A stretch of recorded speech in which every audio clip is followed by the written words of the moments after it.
Hello and welcome to Ethical Issues in Computing and Technology. My name is Erica Abraham and I'll be your instructor for this very short semester. I want to apologize for a couple things right off the bat. One, mixing up the start date of the semester. Hopefully you spent Monday doing the reading, the very first reading, which comes to us from the first book listed here on the syllabus, Ethics in Information Technology by George W. Reynolds. If you haven't yet gotten to that, make sure you go to course materials and click on the link provided underneath Ethics in Information Technology and read the front matter of the textbook. That's the preface and the introduction, as well as chapter 1. That is what your first assignment is on. The second thing I want to apologize for is if I cough at all. I am just getting over COVID and I do not have the time, unfortunately, to make more professional edited quality videos. So these are going to be more off the cuff like a lecture would be in person. The very third thing is there's always, for some reason that I can't figure out, a little bit of noise from my microphone at the very beginning of these videos. So if you're listening with headphones, maybe wait a second or two before you put them on or turn the volume up. So we are putting an entire semester's worth of information, or at least as much as we can, into only a little over 3 weeks. So the pace here is intense. It will be very difficult to catch up if you fall behind. So the second that you know that you're struggling, please email me here at Erica Abraham, at lehman.cuny.edu, and I will do my best to get back to you as soon as I can. This course is asynchronous and online only, meaning you are responsible for digesting all of the material that is posted on Blackboard, as well as all of the assignments that are also posted on Blackboard. There are 3 books that are our main sources of information this semester. Previously mentioned Ethics in Information Technology, which gives us the more tech side of our ethical issues. The second book, called A Gift of Fire, Social, Legal, and Ethical Issues for Computing Technology by Sarah Bass, is the more social side of the issues in computing and technology. That is also in our course materials. And then the third book is not a textbook at all. It's a popular science book about data science that we will read in our 3rd week. That's also in the course materials. There will be optional links to articles online for every topic that we cover. Again, they're optional, but hopefully they'll help you with your bigger assignment, the informal essays. So then let's move down here. Course learning objectives. A lot of the students I've seen in my roster are computer systems majors. So you may or may not have had any exposure to academic philosophy. I did see a few philosophy majors and minors in there, so this is going to be review for you. But I wanted to give you a little, very, very brief overview about what academic philosophy does. A lot of times you might think that it's just a lot of opinion or speculation, but professional philosophers do work incredibly hard to get the opinions and the speculation out of their belief systems and develop rigorous, critical, argumentative analysis of all of the ways that human beings think. They think about the big questions. So, you know what a big question is. What does it mean to be a good person, to be ethical? What's our place in the universe? Is there a God or an afterlife? How do we think? How do we know that anything is true?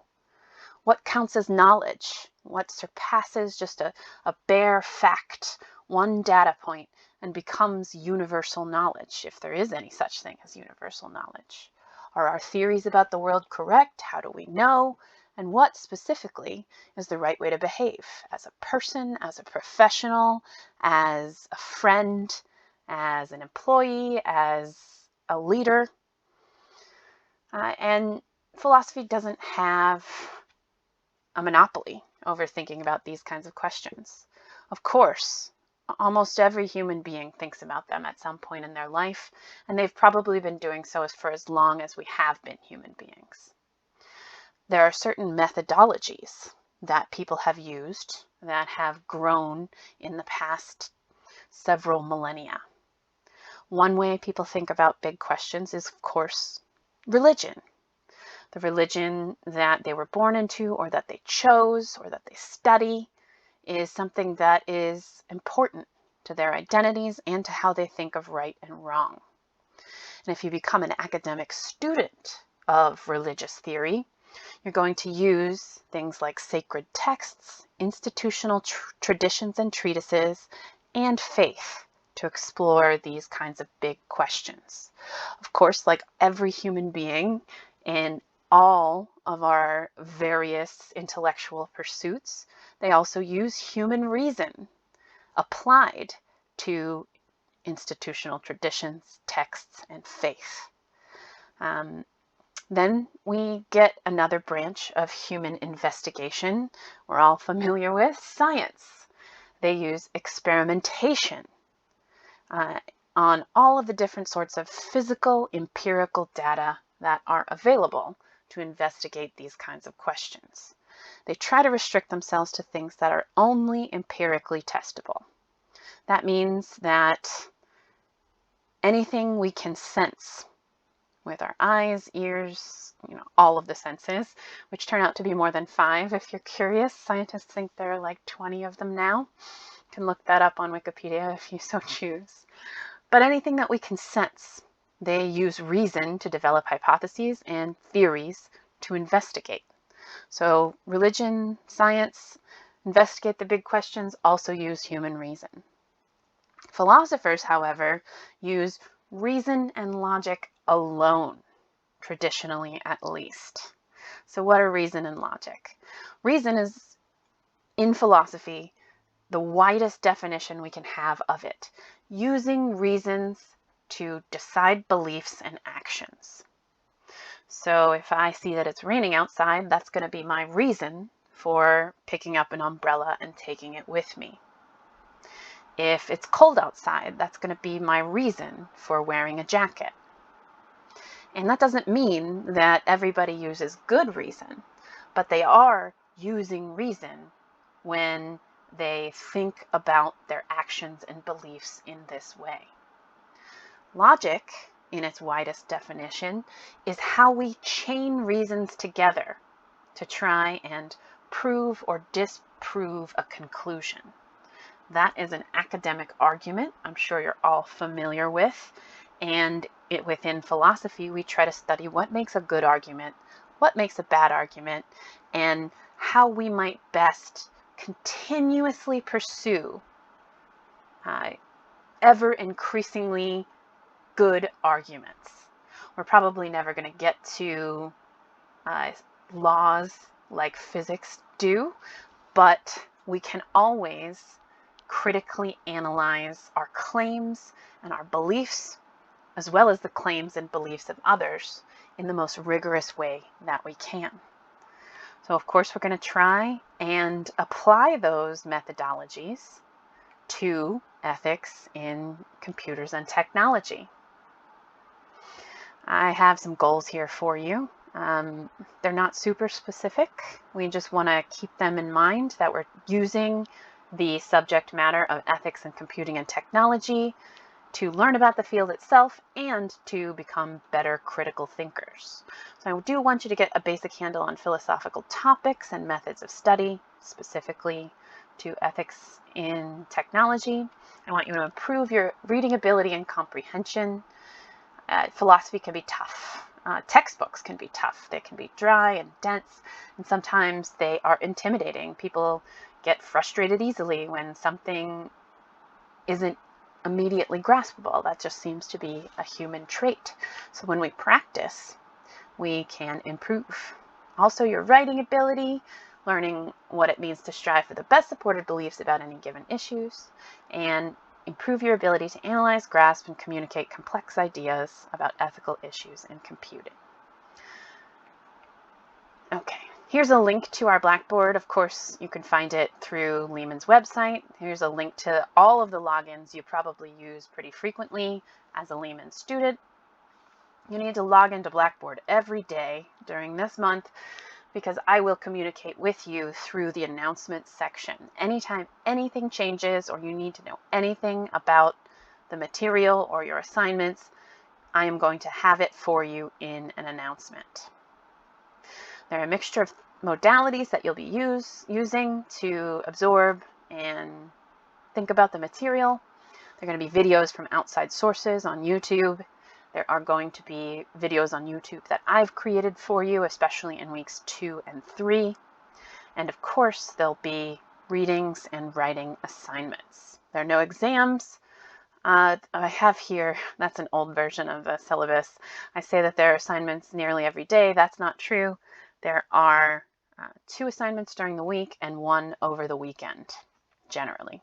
There are a total of 10 assignments, 8 reading and video checks, and 2 informal essays.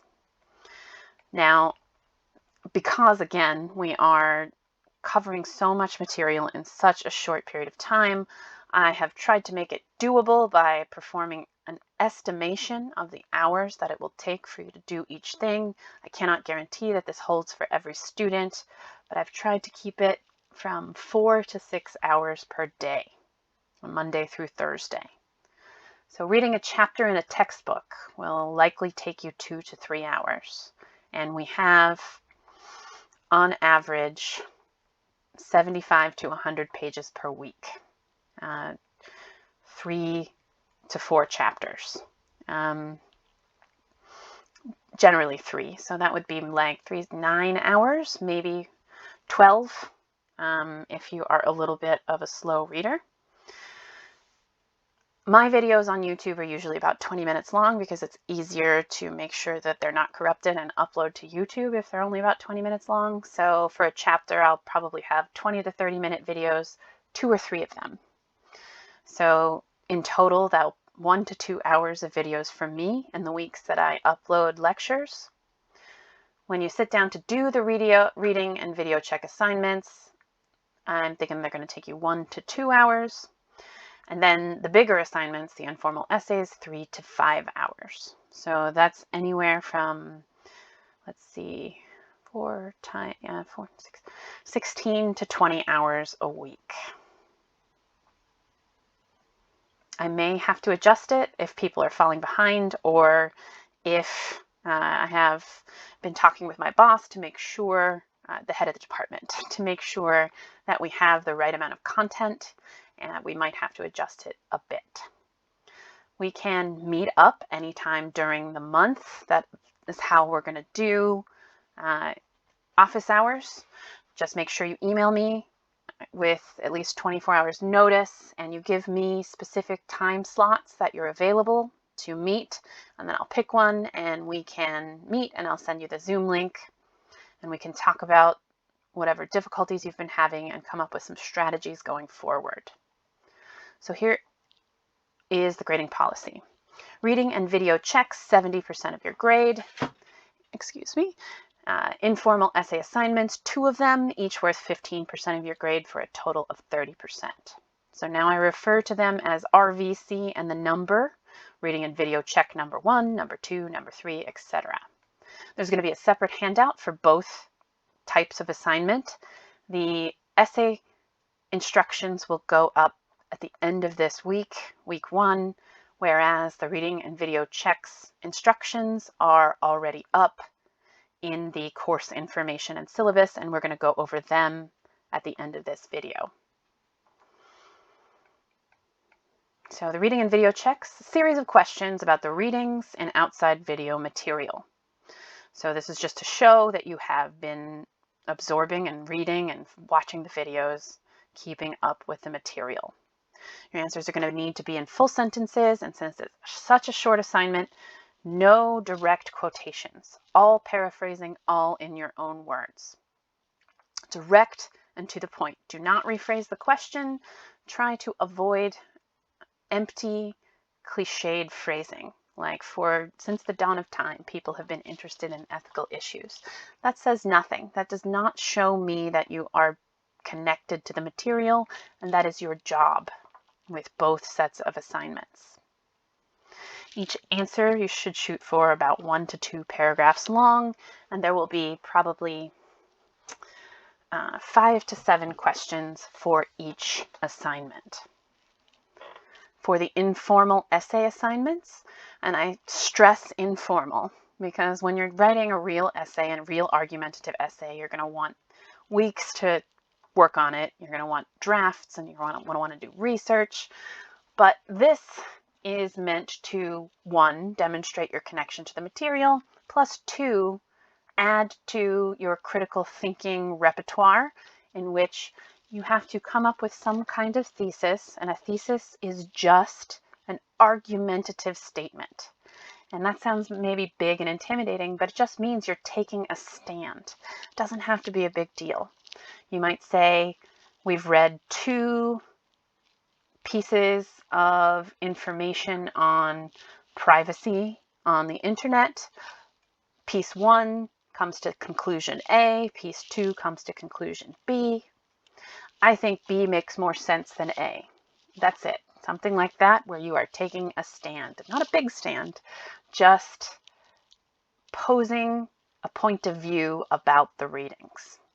So you'll be comparing and contrasting at least 2 points of view in the readings that we have done in the past 2 weeks.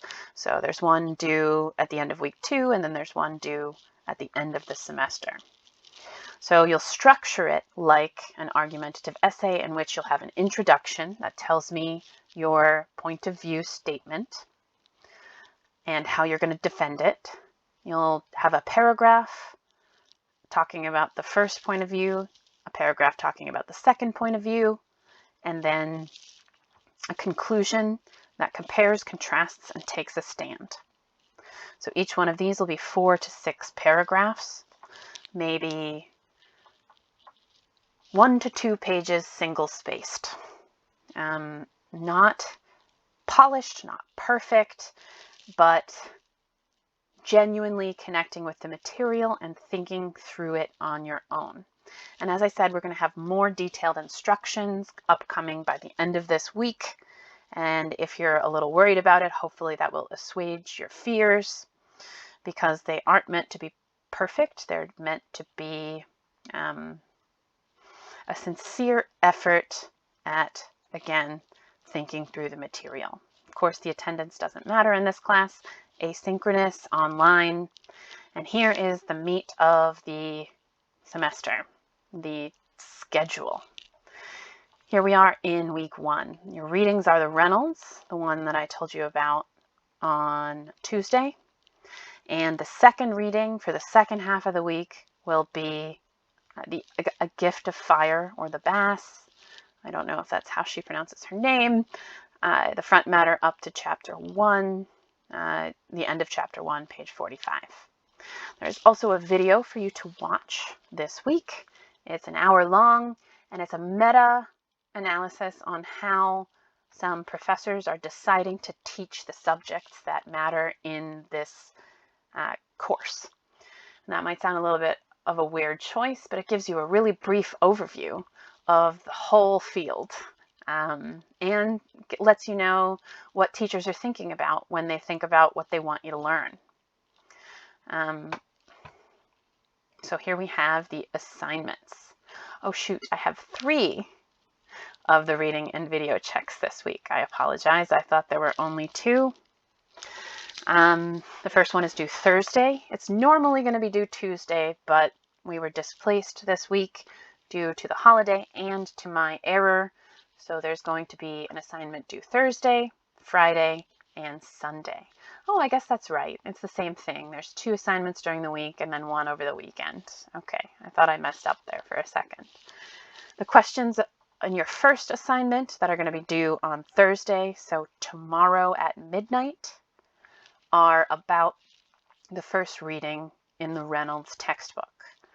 The second is going to be due Friday by midnight, and they're about the second reading in the A Gift of Fire textbook. Then the third is going to be due Sunday by midnight, the day before the second week, and that's going to be on the video linked right here. Our second week is about standard ethical topics in computing and technology. Now this is the more tech side. We are going to be doing 3 chapters from the Reynolds, 4, 5, and 6. 130 pages looks like a lot, but you might know, of course you do, in textbooks there are lots of end pages wherein there are case studies and questions and sources. So these are the actual pages of the reading, which is about 75 pages. I am going to upload lectures on all 3 of these chapters. They might not cover every single detail of every single chapter, but I will try to hit most of the main points.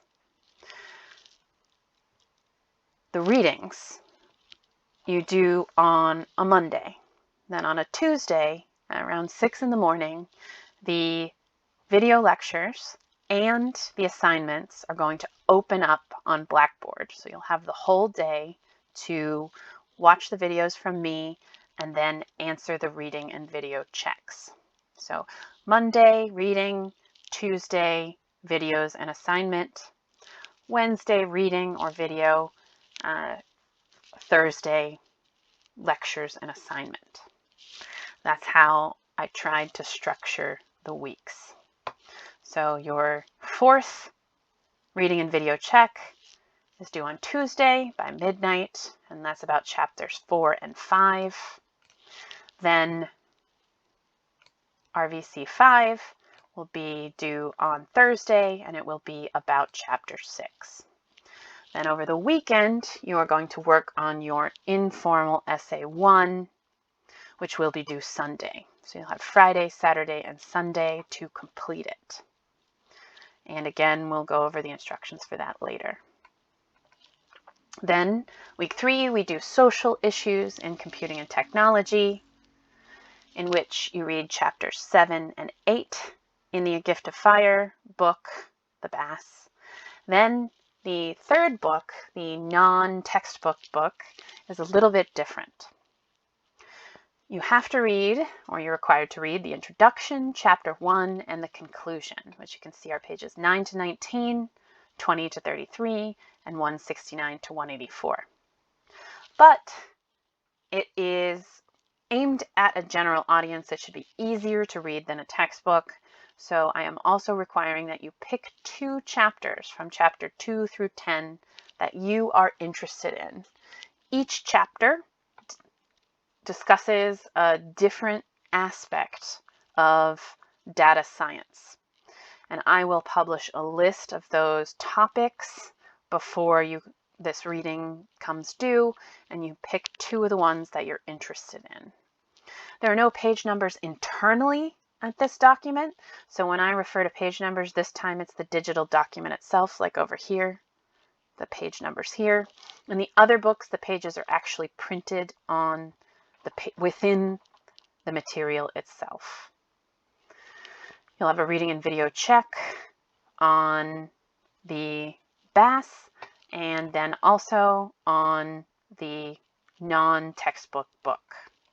We only have 2 days in week 4, so you'll have, instead of on Tuesday, a reading and video check. That'll be on Monday for this video. So that'll be due midnight on Monday.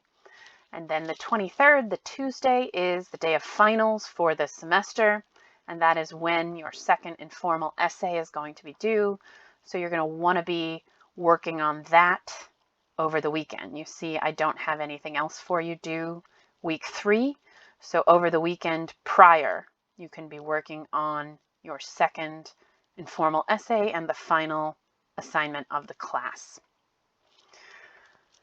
Here we have accommodating disabilities. If you have something that you think is going to prevent you from completing everything in a timely manner, this is the office that you talk to. They will work with me to help you get the tools that you need to succeed. I'm sure you're all also aware of the tutoring that Lehman offers, both in the sciences and mathematics and in the humanities, and they are linked here. I'm going to talk about plagiarism when I talk about the assignments, because AI is a big issue here. You can read this stuff on your own, because we are already approaching the 25-minute mark.